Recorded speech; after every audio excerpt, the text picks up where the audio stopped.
नमस्कार दोस्तों, स्वागत है आपका अमित जीएस सेंटर में। दोस्तों मैं हूं अमित और आज के इस वीडियो में हम सॉल्व करने जा रहे हैं एनसीएल के मॉक टेस्ट को। तो आप लोग मेरे साथ इस वीडियो में बने रहिएगा शुरू से अंत तक और इस मॉक टेस्ट को आप ज़रूर लगाइएगा और अपने आप का इवेल्युएशन करिएगा कि आपकी तैयारी कितनी है और आपको किस सब्जेक्ट में कितना और तैयारी करना है, किस में और ज़्यादा टाइम देना है, किस में अभी कम कर देना है। ठीक है, तो इससे आपको पता चल जाएगा ताकि आप हर सब्जेक्ट में अच्छा परफॉर्म कर पाएँ। ठीक है ना। तो दोस्तों मैंने डिस्क्रिप्शन में टेक्स्ट बुक का लिंक दे रखा है, वहाँ से आप जाकर टेक्स्ट बुक को ज्वाइन कर सकते हैं और जितने भी वनडे एग्ज़ाम होते हैं उनका वहाँ पे आप प्रैक्टिस कर सकते हैं, उनका मॉक टेस्ट दे सकते हैं। तो चलिए दोस्तों, वीडियो शुरू करने से पहले आप लोगों से एक रिक्वेस्ट है कि यदि आपने अभी तक चैनल को सब्सक्राइब नहीं किया है तो प्लीज़ इस चैनल को सब्सक्राइब कर लीजिएगा, नोटिफिकेशन बेल को भी प्रेस कर दीजिएगा।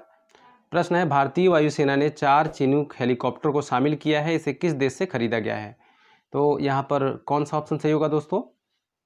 तो यहाँ पर ऑप्शन नंबर 3 है, वो करेक्ट है, अमेरिका से खरीदा गया है। ठीक है, चलिए अगला प्रश्न देख लेते हैं। भारत में लोकपाल कानून किस वर्ष पारित हुआ था? ऑप्शंस हैं 2012 में, 2013, 2019 और 2020। तो इसका जो सही आंसर है 2013 है। ठीक है, 2013 में जो लोकपाल कानून है वो पारित हो गया था। अगला प्रश्न देखते हैं, मानव नेत्र की स्पष्ट दृष्टि की न्यूनतम दूरी कितनी होती है? तो मानव नेत्र की स्पष्ट दृष्टि की जो न्यूनतम दूरी होती है वो होती है आपका 25 सेंटीमीटर। ठीक है, चलिए अगला प्रश्न देख लेते हैं। गरिमा का विलोम शब्द है, हमको विलोम शब्द बताना है गरिमा का। तो यहाँ पर देखिए, अंधकार भी बिल्कुल हो ही नहीं सकता है, नीचता भी नहीं हो सकता है, घृणा भी नहीं हो सकता है। तो गरिमा का जो विलोम शब्द है, सही जो विलोम शब्द है वो है लघिमा। ठीक है, लघिमा। ठीक है, चलिए अगला प्रश्न देखते हैं। सजल का विलोम शब्द है, ऑप्शंस है गजल, अजल, निर्जल और निजल। ठीक है ना। तो सजल का मतलब होता है जल से युक्त, सजल का मतलब यही हुआ ना, सजल, जल से युक्त, सजल। ठीक है, और तो इसका विलोम शब्द क्या हो जाएगा? तो ऑप्शन नंबर 3 हो जाएगा यहाँ पर निर्जल। ठीक है, निर्जल का मतलब होता है बिना पानी का। ठीक है ना। चलिए अगला प्रश्न देख लेते हैं। निम्न में से साइन 90 का मान होता है या साइन 90 का मान है, तो यहाँ पर देखिए कौन सा ऑप्शन सही होगा? तो यहाँ पे ऑप्शन नंबर 4 जो है वो करेक्ट हो जाएगा। साइन 90 का मान कितना होता है? साइन 90 का मान होता है 1। ठीक है, 1 होता है। अगला प्रश्न देख लेते हैं। प्रश्न है, एक मीनार भूमि पर ऊर्ध्वाधर खड़ी है, भूमि पर मीनार के आधार से 15 मीटर दूरी पर स्थित एक बिंदु से मीनार की चोटी का उन्नयन कोण है 60 अंश। ठीक है, 60 डिग्री है। तो मीनार की ऊंचाई ज्ञात कीजिए। तो मीनार देखिए हमेशा सीधी खड़ी रहेगी ना, और ये इसका आधार हो गया। ठीक है ना। तो इसकी जो ऊंचाई है, ऊंचाई अभी दिया नहीं है यहाँ पर, जो आधार से एक किसी बिंदु का दूरी दे रखा है, ठीक है, 15 मीटर, वहाँ से अगर उन्नयन कोण देखा जाता है तो कितने का बन रहा है?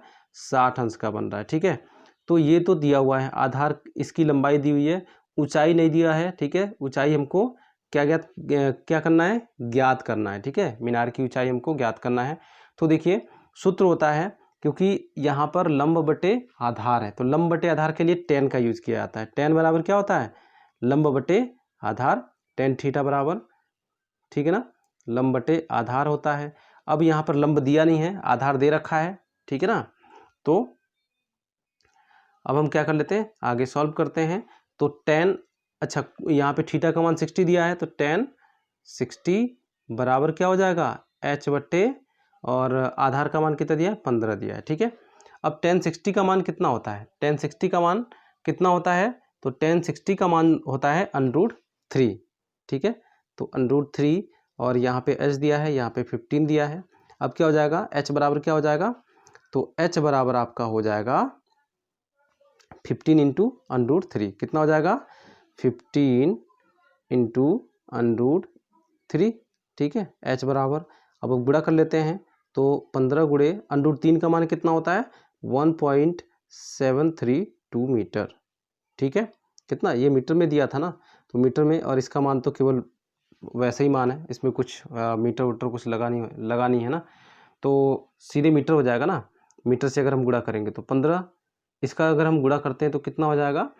तब आएगा आपका 25.98 मीटर। ठीक है, तो इसका जो सही आंसर होगा कितना होगा? यहाँ पर देखिए ऑप्शन नंबर 1 करेक्ट है। ठीक है, 25.9 मीटर यहाँ पर आंसर दिया हुआ है।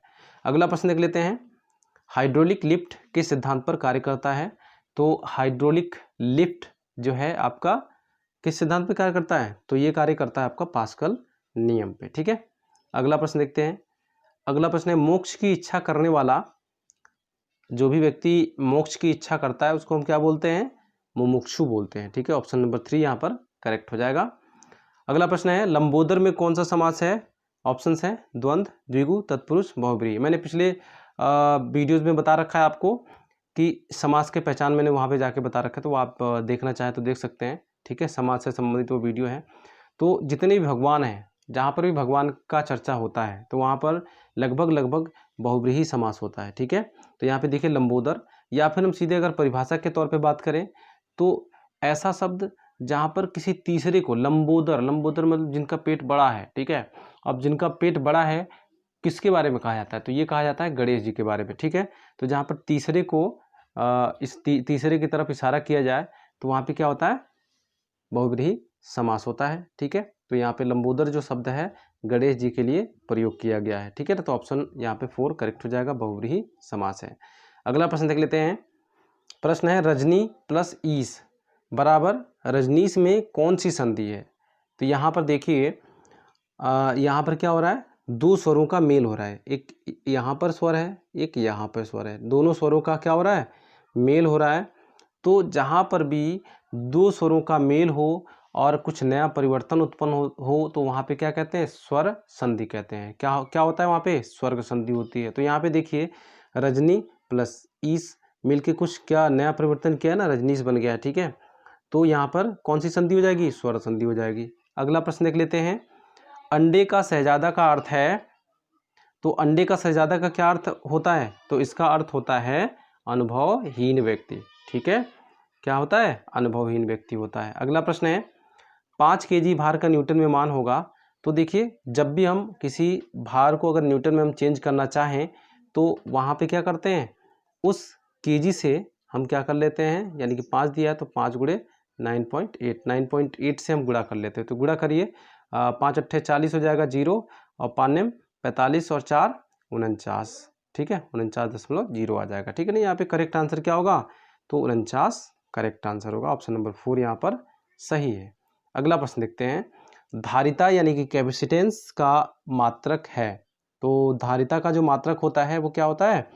फैरेड होता है। ठीक है, और हेनरी किसका होता है? तो हेनरी होता है इसका प्रेरकत्व का। ठीक है, चलिए अगला प्रश्न देख लेते हैं, रिक्त स्थान की पूर्ति कीजिए। अब देखिए यहाँ पे बी डी, सी आई, डी पी और इसी सीक्वेंस में हमको आगे बढ़ना है। ठीक है ना, तो अब हम इसको हल कर लेते हैं।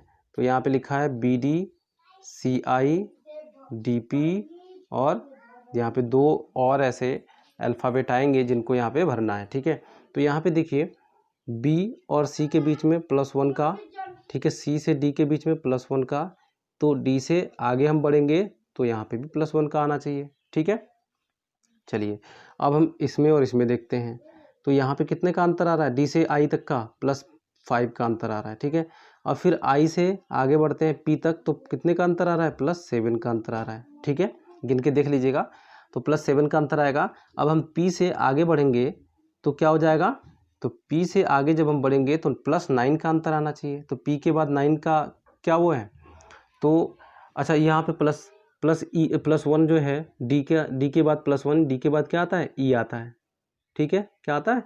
E आता है। और P के +9 मतलब P के आगे 9 तक हम अगर गिनते हैं तो क्या आ जाएगा? Q R S T U V W X Y, तो क्या आ जाएगा? Y आ जाएगा। तो ये अगला जो ये क्वेश्चन मार्क वाला जो जगह है यहाँ पर क्या भरा जाएगा? ई वाई भरा जाएगा। ठीक है, तो यहाँ पे ऑप्शन में देख लेते हैं, ऑप्शन में है कि नहीं। ऑप्शन में ऑप्शन नंबर 1 जो है ई वाई है। ठीक है, तो ये वो ऑप्शन नंबर 1 जो है करेक्ट है। अगला प्रश्न देख लेते हैं, सी जो है ए के पिता का भतीजा है, डी जो है ए का चचेरा भाई या बहन है लेकिन सी का भाई नहीं है, बताएं कि डी का सी से क्या संबंध है। तो देखिए ये यहाँ पर जो दूसरे में दिया हुआ है, डी जो है ए का चचेरा भाई या बहन है, तो ये कंफर्म नहीं है कि ये भाई की बात कर रहा है या बहन की बात कर रहा है, लेकिन है कुछ ना कुछ इन दोनों में रिलेशन है भाई या बहन का। ठीक है, चलिए पहले को हम सॉल्व करते हैं। पहले कथन के हिसाब से सी जो है ए का ए के पिता का भाई है, ठीक है। तो ए के पिता का जो भाई है वो ये है सी, ठीक है। ए के पिता का भाई नहीं, भतीजा, भतीजा की बात की ना, तो ए के पिता का जो भतीजा है वो सी है, यानी कि ये दोनों क्या हो गए, चचेरे भाई हो गए, ठीक है। अब दूसरे में बोला गया है कि डी जो है, यहाँ पे चलिए हम डी लिख लेते हैं, डी जो है ए का चचेरा भाई है, तो ये भी क्या हो गया, चचेरा, ये भी भाई बहन, ये भी भाई हो गए, ठीक है। क्या हो गए, भाई, ये भी भाई, चचेरे भाई हो गए, ठीक है। क्या हो गए, चचेरे भाई। अब ये तो क्लियर हो गया कि ए जो है इसका भी चचेरा भाई है और डी का भी चचेरा भाई है, यानी कि इन दोनों में भाई या बहन में से कोई एक संबंध है, ठीक है। तो बोला गया कि सी का कोई भाई नहीं है, सी का कोई भाई नहीं है, तो इसका मतलब क्या हो गया, डी जो है ये लड़की है, यानी कि सी जो है डी की सी जो है डी का भाई है, या फिर कह सकते हैं कि डी जो है सी की बहन है, ठीक है। तो यहाँ पे पूछा गया था ना डी का सी से क्या संबंध है, तो बहन का संबंध है, ठीक है। तो यहाँ पे ऑप्शन नंबर 4 जो है वो करेक्ट हो जाएगा। अगला प्रश्न देख लेते हैं, ए बराबर 2 दिया है, एम बराबर 26 दिया है, जेड बराबर 52 दिया है, तो कैब में वर्णों का योग होगा। देखिए यहाँ पर वैसे ए का प्लेस क्या होता है, 1 होता है, ठीक है, यानी कि 1 गुणे 2 कर दिया गया है, ये 2 आ गया है। एम का प्लेस क्या क्या होता है, 13 होता है, 13 में गुणे 2 कर दिया गया यानी कि 26 हो गया है। जेड का प्लेस क्या होता है, 26 होता है कि नहीं, तो इसको भी गुणा 2 कर दिया गया है, दोगुना कर दिया गया है, तो इसका अर्थ क्या हुआ, इसका वैल्यू जो है 52 आ गया है, ठीक है। इसी तरीके से अब हमें कैब का निकालना है, ठीक है।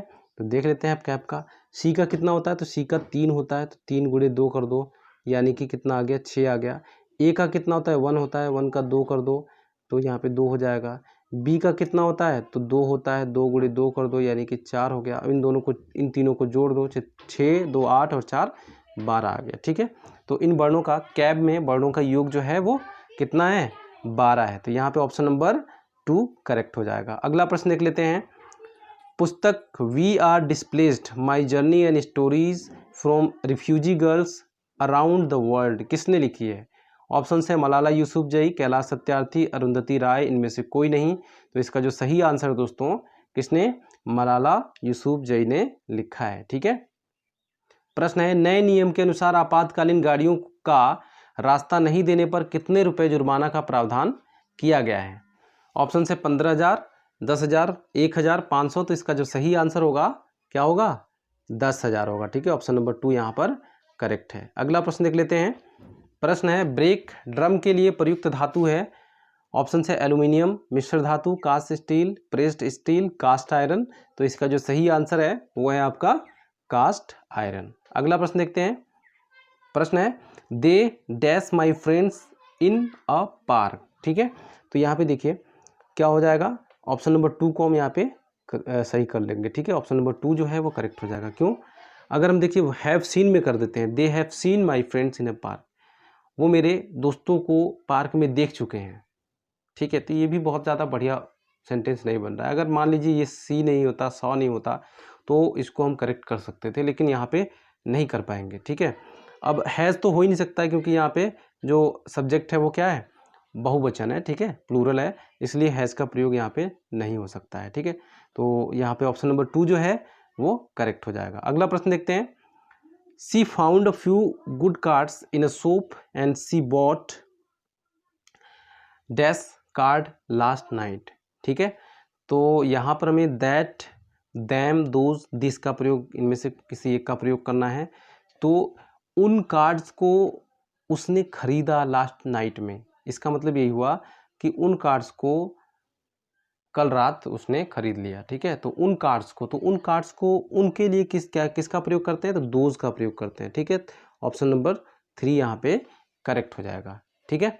चलिए अगला प्रश्न देख लेते हैं, क्लच गियर बॉक्स और किसके बीच में, यहाँ पे डैश है, यानी कि किसके बीच में होता है, तो क्लच जो होता है गियर बॉक्स और इंजन के बीच में होता है। ऑप्शन नंबर 1 यहाँ पे करेक्ट हो जाएगा। अगला प्रश्न है, मोटर व्हीकल एक्ट 1988 के अधीन धारा 3 में किसका उल्लेख किया गया है। तो यहाँ पर किसका उल्लेख किया गया है दोस्तों, तो यहाँ पर ऑप्शन नंबर 2 जो है वो करेक्ट है, ड्राइविंग लाइसेंस अनिवार्य किया गया है इस धारा में, इसी का उल्लेख किया गया है धारा 3 में। ठीक है, चलिए अगला प्रश्न देख लेते हैं। मोटर वाहन अधिनियम 1988 कब पारित हुआ था? ऑप्शन है 24 अक्टूबर 1988, 15 अक्टूबर 1988, 1 जुलाई 1989 और 1 अक्टूबर 1989। तो इसका जो करेक्ट आंसर है वह है ऑप्शन नंबर 1, 14 अक्टूबर 1988 को पारित हुआ था। लेकिन ये लागू कब हुआ था पूरे भारत में? तो ये लागू हुआ था 1 जुलाई 1989 में। ठीक है, तो उम्मीद करता हूँ दोस्तों कि ये वीडियो आपको पसंद आई होगी और अपने स्कोर मुझे कमेंट करके ज़रूर बताइएगा कि आपके कितने स्कोर आए, और वीडियो को लाइक भी कर दीजिएगा। साथ ही अभी तक सब्सक्राइब नहीं किया तो सब्सक्राइब भी कर लीजिएगा, नोटिफिकेशन बेल को भी प्रेस कर दीजिएगा। तो मिलते हैं अगली वीडियो में, तब तक के लिए जय हिंद, जय भारत।